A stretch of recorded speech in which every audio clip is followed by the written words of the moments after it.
In the peaceful town of Iwo lived a young girl named Ade. Her parents, though loving, were deeply absorbed in their demanding careers. Her father, Mr. Olamide, was a high-profile CEO of a local agricultural company, and her mother, Mrs. Titi, was a respected bank executive known for her sharp intelligence and polished presence.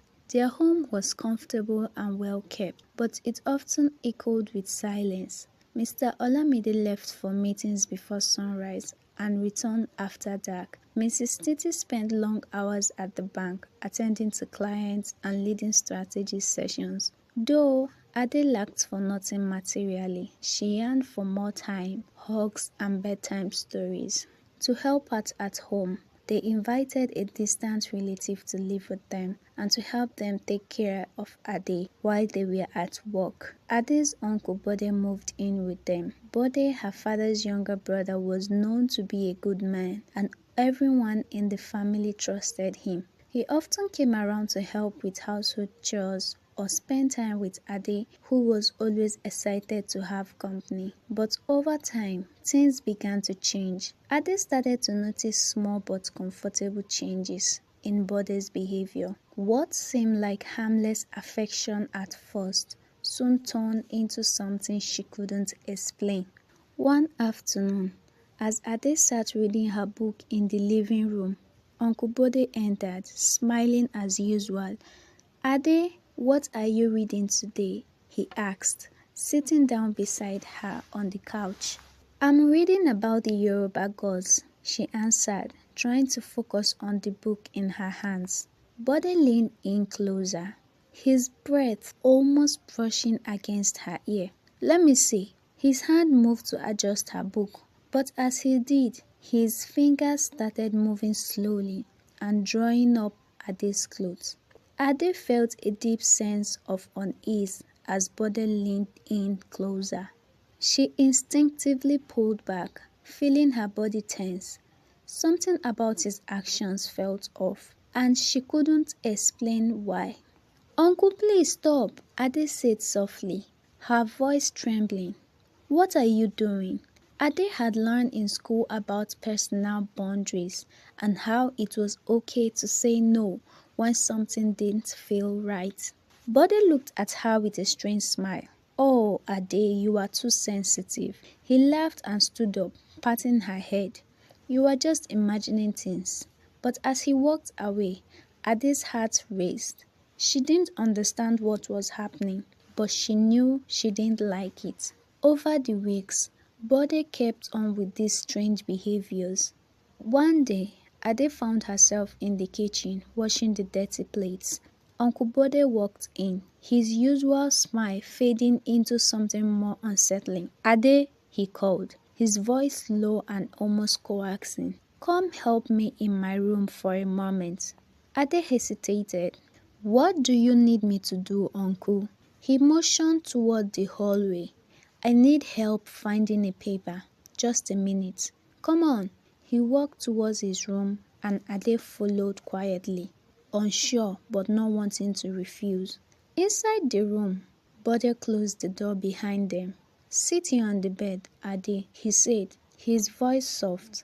As she sat, her legs trembling, Ade sat next to her. He gently placed his hand on her knee.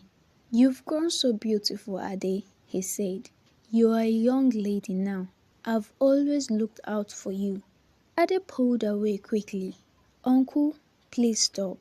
You called me to help you look for a paper," she said, her voice shaking with fear. Her mind screamed that something was wrong, but she didn't know how to make it stop. Bode's eyes darkened slightly, but his voice remained almost too calm. "You were too young to understand, but it's okay. You'll like it. Just trust me." Ade stood up quickly, her heart racing. "No, Uncle Bode, leave me alone," she cried, her face flushed with fear. But Bode didn't listen because he was already consumed with lust for the little girl. Without allowing her to run out of the room, Bode pinned her down to the bed and had his way with her. Ade, being so fragile and soft, kept shouting, "Uncle, please stop, you are hurting me." "Uncle, please stop, you are hurting me." She screamed, she thrashed and yelled, but there was no response, no help. After having the incident, Bode took Ade to her room and threatened her not to tell a soul. That night, when Ade's parents returned home, she couldn't hold her tears. With a shaky voice, she went to her mom's study. She tried to tell her mother about what had happened. Her mom was signing some documents in the study room.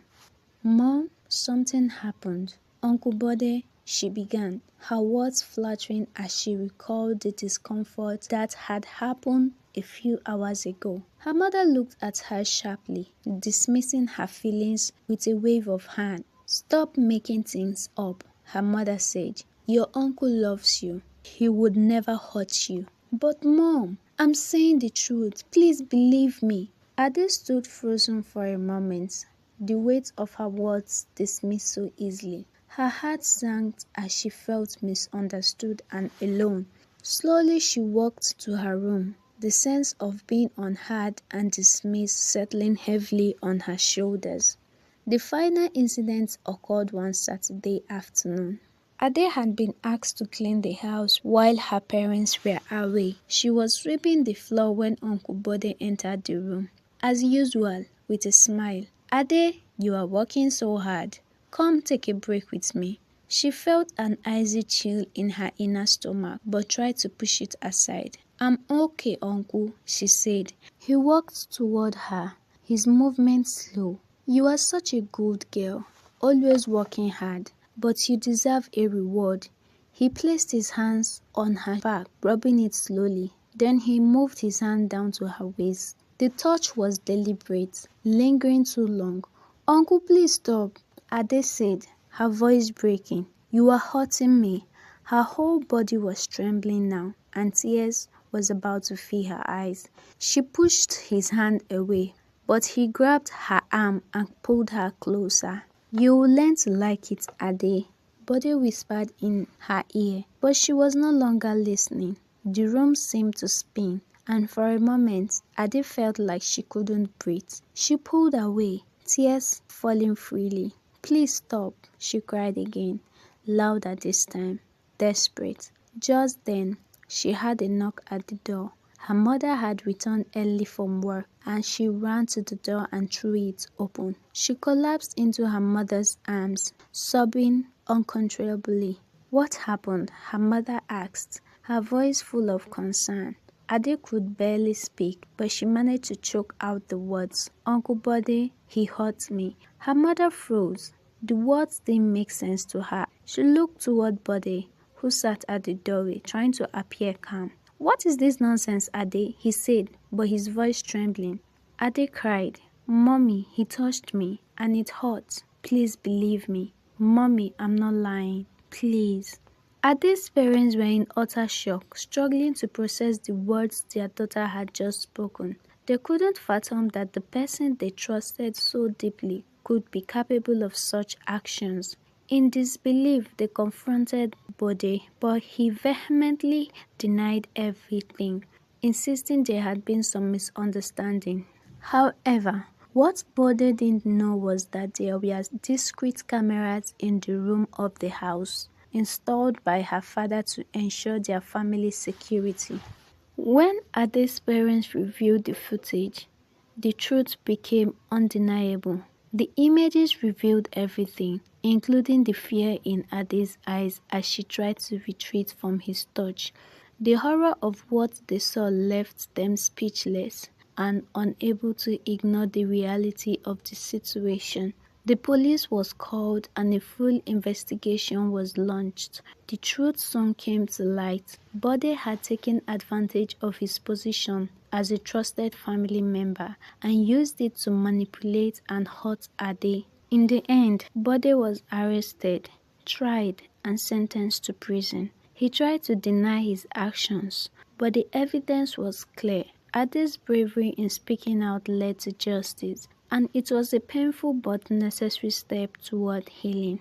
With the support of her parents and school counselors, she began to heal. Her parents, though devastated by their initial disbelief, vowed to make it right. They learned that it's essential to believe children when they speak up, no matter how difficult it may be to hear.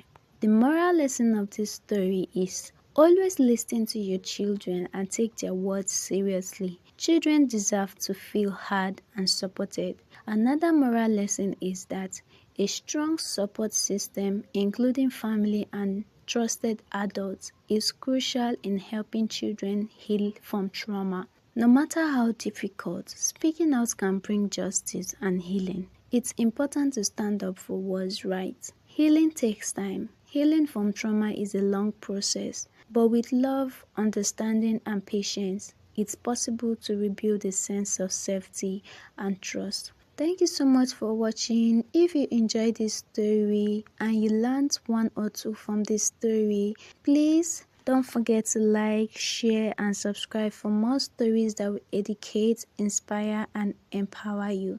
Until next time, bye.